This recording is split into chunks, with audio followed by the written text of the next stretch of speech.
নারী জন্মসূত্রে কারোর কন্যা, ধর্মসূত্রে কারোর পত্নী, আর কর্মসূত্রে কারোর মা। আমাদের মনে এই ছবি আঁকা রয়েছে একজন নারীকে নিয়ে, তাই না?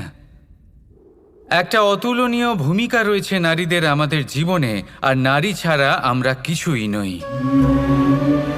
কিন্তু অধিকার, সেখানে আমরা একটা ভুল করে বসি।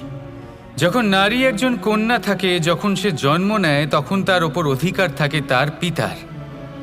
আর তারপর যখন বিয়ে হয়ে যায়, তখন তার অস্তিত্বের ওপর অধিকার থাকে তার স্বামীর।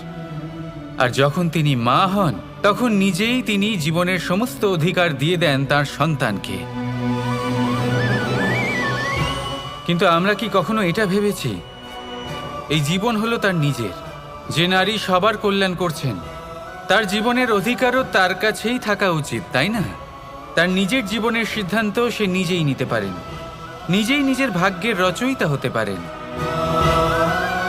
আর এর জন্য আমাদের নিজেদের পাল্টাতে হবে, দৃষ্টিভঙ্গি পাল্টাতে হবে। কারণ এই ধারণা সেটা আজ বা কালকের ব্যাপার নয়, এটা ঘটে চলেছে বহু বছর ধরে আর চলতেই থাকবে যদি আমরা এটা না বদলাই। আর এটা তখনই সম্ভব হবে যখন আমরা নিজেদের মধ্যে পরিবর্তন আনব।